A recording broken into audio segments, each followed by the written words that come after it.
지금 우크라이나 전쟁을 보면요. 얄뮨 프랑스, 이탈리아 그리고 독일 등이 언제까지 싸울 거냐. 그냥 좀 양보해라. 그래가 휴전하라고 우크라이나에 설득경 압박을 하고 있습니다. 자, 미국도 돈이 지금 끝없이 들어가고 있으니까 좀 부담스러울 수 있겠죠. 자, 그런데 이런 상황, 즉 우크라이나 전쟁에 대한 피해와 손실이 이웃 국가로 전가되고 우크라이나가 마치 유럽의 국가들을 염원을 외면하고 끝을 보려고 싸우는 꼴통처럼 보이는데, 이 폴란드 대통령이 우크라이나 의회에 나가가지고 1cm의 땅도 뺏기면 안 된다고 말을 했어요. 그러니까 전쟁 중인 나라의 의회에 다른 나라 대통령이 가가지고 이런 말을 하는 게 내정 간섭일 수 있는데, 우크라이나는 최근에 자기들을 도와주는 나라들이 이제 좀 시들해지는 겁니다. 왜?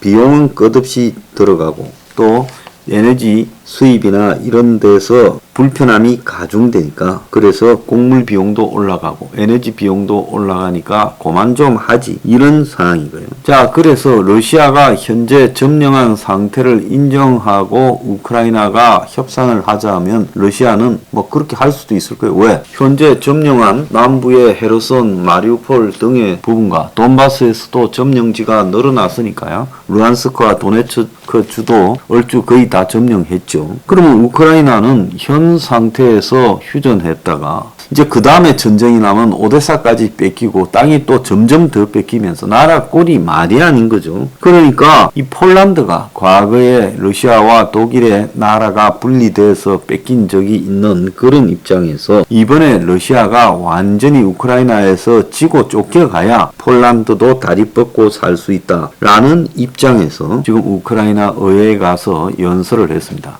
연설을 안제이 두다 대통령이 마치고 내려오니까 젤렌스키가 쫓아가서 둘이 포옹을 하고 등을 두드리고 마치 형님 동생 관계처럼 보이는 장면이 연출됐어요. 자, 이거는 뭔가 하면 폴란드가 지금 이 전쟁에서 우크라이나를 300만 명을 수용하고 있고 뭐 자기 나라 수준에서 할 만큼 도와주고 있습니다. 자, 이 속에서 끝을 보겠다라는 이야기를 지금 우크라이나와 이렇게 가져가고 있어요. 미국의 전 합참 의장은 푸틴이 핵무기를 쓸 수도 있다. 지금 푸틴이 한계에 이르렀는데 전쟁을 이어가고 있다. 그래서 푸틴이 핵무기를 써서 상황을 반전시키려고 할지 모른다라고 이야기까지 했습니다. 자, 러시아가 지금 한계에 이르는 모습이 각 전술 전투 대대 단위에서 병력 숫자도 줄어들고 작전 개별 병력 숫자도 굉장히 줄어들고 대대에 배치된 이 탱크나 장갑차 등 각종 전투 차량의 비중도 줄어들고 있어요. 그거는 뭔가 하면 옛날 같은 편제로 정상 편제로 대대당 한 1000명을 유지하기가 거의 어렵고 중대도 지금 보니까 100여 명 이렇게 꾸려가고 있다는 이야기까지 나오고 있습니다. 그러니까 현재 그럼 러시아가 그래도 인구가 1억 4,500만 명인데 어떻게 그렇게 병력이 없냐, 이런 입장에서 왜 그런지 한번 보면요. 러시아가 징병 인원이 120만 명 정도 되는데, 자, 1년 징병 되는데 징병 대상이 그 중에 80%가 이런저런 사유로 빠져버린다는 겁니다. 대학을 가도 빠져요. 그러니까 러시아에 좀 살고 중산층 이상이 되어서 상류층이 되는 사람들은 군에 하나도 젊은이들이 안 갑니다. 징병 대상이지만 예외 조치들에 들어가서 다 빠져버려요. 그러면 이제 누가 가느냐? 러시아의 제일 도심의 하류층들, 자녀들.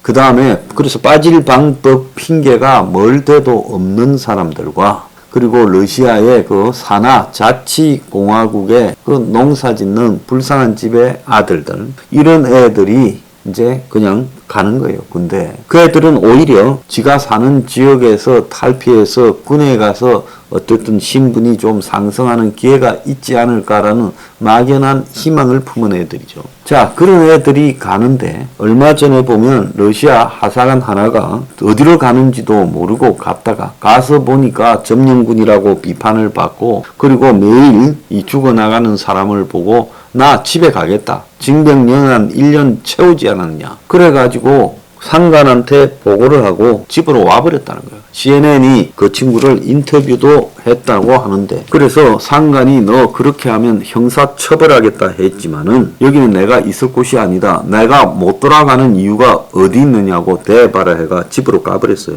자, 무슨 일이 있을지 몰라도 나는 집에 돌아와 기쁘다고 말을 했습니다. 그러니까 러시아의 이 전쟁 배경에 전쟁 치를 병력조차도 제대로 동원되지 못한다는 거죠. 자, 그래서 체첸 같은 경우에도 처음에 갔다가 한 1000여 명 이상 죽고 난 이후에 이제 전방에는 투입 안 하려고 한다는 거예요. 체첸 자치공화국에서도요. 그러니까 이게 굉장히 딜레마에 빠졌는데, 푸틴이 빠진 이 딜레마를 제대로 이 서방들이 바짝 더 밀면 끝나는데 그걸 제대로 해결을 못한다고 지금 알려지고 있습니다. 서방들이 바짝 물면 푸틴의 딜레마를 끝장낼 수 있는데, 근데 서방들도 지금 마음이 왔다 갔다 하니까 해결을 좀 못한다고 보여요. 그럼 왜 젤렌스키는 공격을 하지 않고 저렇게 방어만 하느냐. 최근에 곡사포 등 신형 무기도 엄청 가지 않았느냐 하는데 좀 굉장히 조심하는 것 같아요. 왜? 공격을 한번 했다가 잘못되면 끝이니까. 그래서 우크라이나가 전쟁에서 대패를 했다고 하면 그걸로 아마 유럽 나라들이 우크라이나에 대해서 비관적인 이런 주장을 하면서 더 이상은 도와주지 않을 거니까 젤렌스키 입장에서는 모든 전투에서 대패를 하지 않아야 된다. 지금 그런 거예요. 자, 한국의 이 러시아 편에 들어가지고 푸틴을 옹호하는 자들이 점점 늘어가고 있어요. 대부분 보면 기독교 신앙이 좋다는 애들이나 극우들, 트럼프 뽕 환자 등이 그런 짓을 하고 있는데요. 그럼 일종의 저는 정신적 범죄 행위라고 생각합니다.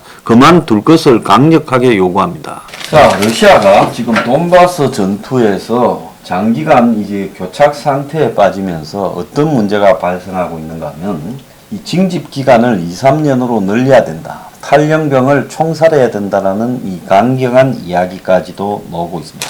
그래서 그만큼 러시아의 지금 병력이나 물자 동원 상황이 좋지 않다는 거예요. 자, 이 세베르도네츠크라고 요쯤 있습니다. 이 세베르도네츠크 강을 도하하다가 러시아군이 한 번은 500여 명이 70대의 장갑차, 탱크 등을 잃었고요. 또 한 번은 부교를 나왔다가 거기에 실패를 했습니다. 그래서 여기에 있는 이 세베르도네츠크 강을 넘어야 슬로반스크라든지 크라마토르스크 이런 지역을 점령할 수 있기 때문에 이 강을 넘으려고 하는데 그것이 지금 러시아군에게 잘 안 되고 있어요. 그래서 세베르도네츠크가 이쯤 있는데 이것은 돈바스 전체의 부분을 장악하는, 즉 이 정도 끊어먹는 부분에서 핵심인 관문이다라고 봐야 됩니다. 그래서 양쪽 모두 지금 여기에 굉장히 병력을 늘리고 있어요. 그런데 지금 그 서쪽에 보면 이줌이라는 곳이 있고요. 자, 그래서 러시아는 이 세베르도네츠크까지만 장악을 하면 결국은 이 루안스크주, 즉 위에 부분이 루안스크고 밑에는 도네츠크인데 루안스크주 전체를 다 넣을 수 있다는 거예요. 그러니까 전쟁을 휴전하더라도 한 주를 통째로 먹어버리고 휴전을 하면 나중에 명분을 세울 수 있겠죠. 우리가 뺏어야 될 영토를 다 완수했다. 그래서 크림과 헤르손과 마리우폴, 그리고 이 도네츠크, 그리고 루안츠크. 그래서 여기서 전쟁 끝에도 우리는 승리했다. 러시아는 그렇게 선언할 수 있기 때문에 세베르도네츠크를 장악하려고 지금 굉장히 공격을 하고 있어요. 자, 그런데 돈바스 지역의 이 우크라이나 합동군 사령부가 어디에 있는가 하면 지난번에 그 역에 미사일이 떨어져 수백 명이 죽었던 크라마토르스크에 있어요. 그러니까 세베르도네츠크가 좀 더 동쪽에 있고 북동쪽에 있고 그 바로 밑에 크라마토르스크가 있어요. 이쪽을 갖다가 이제 공격을 해서 이 합동군 사령부를 철수시키면 이제 러시아가 아마 이 전쟁을 끝낼 명분도 있을 거라고 봅니다. 그래서 이 세베르도네츠크 강을 건너려고 하고 있는데, 자, 러시아군이 이 세베르도네츠크를 지금 굉장히 포위를 하고 있고 고립 위기 직전에 놓여져 있지만은 어쨌거나 이 우크라이나군이 강하게 저항을 하고 있는 그런 상황이 전개되고 있습니다. 자, 이 러시아의 전투의 지금 핵심 지역이 이 포파스나 이쪽이 포파스나고요. 이쪽이 이제 리만, 이쪽이 세베르도네츠크, 이쪽이 이줌, 이쪽이 이제 하르키우. 그래서 최근에 전쟁이 크게 벌어지는 것은 이 하르키우 동쪽, 그리고 이줌, 그리고 리만, 그리고 요 밑에 세베르도네츠크, 그리고 요 밑에 이제 포파스나, 이쪽 지역을 중심으로 전쟁이 벌어지고 있습니다. 자, 그런데 러시아가 이 전쟁에서 승기를 지금 잡지 못하고 있는 가장 큰 이유는 병력과 장비에서 지금 열세가 나타나고 있어요. 그럼 우크라이나군이 왜 적극 공세를 하지 않느냐? 자, 우크라이나군이 서방이 제공한 이 곡사포나 고급 무기들을 만약에 전쟁을 했다가 러시아군에 말려서 포위돼 가지고 그런 무기를 노획됐다고 하면 이제 러시아는 굉장히 크게 떠들 겁니다. 우리는 영국이 준 장갑차를 노획했고 미국이 준 곡사포를 노획했다.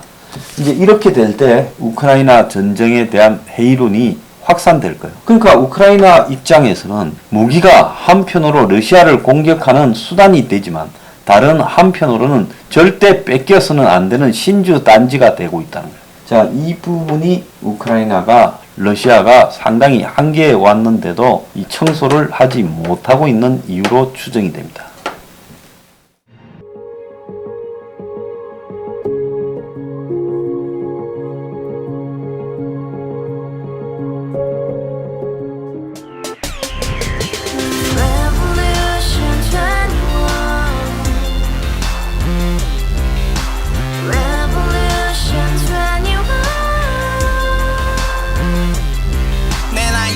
월세 30 코인빚만 300 서울에 온 지 벌써 10년 아둥바둥 버텼지만 여전히 난 반지 하에 제왕 곰팡이 연문제약 내비랑 깡통망통 완전히 폭망 고시원 창문만큼 작아진 내 꿈 연애 결혼 내 집 모든 게 헛꿈 1년 전 떠난 여친 울며 말했지 같이 써봤자 평생 가본 게 꼭꼭꼭하지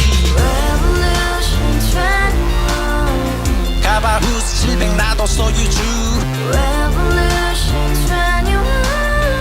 가바후스 700 나의 소주 택시기사 우라부지 마트 캐셔 울어문니 우리 집안 다 털어봤자 후줄 그래 개선민 내 미래 거기서 팍 끝난 거지 팍더 이상 노력 따윈 괴물이 스펙 찾아 쌈말리 비오는 날 알바 잘려 맨날 학원 날 개쳐 발려 밤비 내리는 양화대교 홀로 걷고 있을 때 현수막에 아로 새겨진 평당 700짜리 아파트 다같이 소리 질러 혁명 21 가바후스 700 나도 소유주 가바후스 700 나의 소주 You and I, we live together in the house brand new day and your dream had just begun Revolution 21 only open happiness 너의 곁에 내가 영원히 지금까지 정치인들 입만 열면 찝찝찝 개소리 멍멍멍 쳐다 하면 뻥 잘난 부모 만나 잘난 학교 나오면 뭐 하나 우동살이 꽉 찬 대가리 깡통 소리 텅텅 저 푸른 조원이의 그림 같은 집을 짓고 평상 4천 팔면 뭐해 평생 살 수 없는 집 내 미래 내 꿈 희망 퀸 살아나는 집 우리의 미래 혁명 21 Revolution 21 가바후스 700 나도 소유주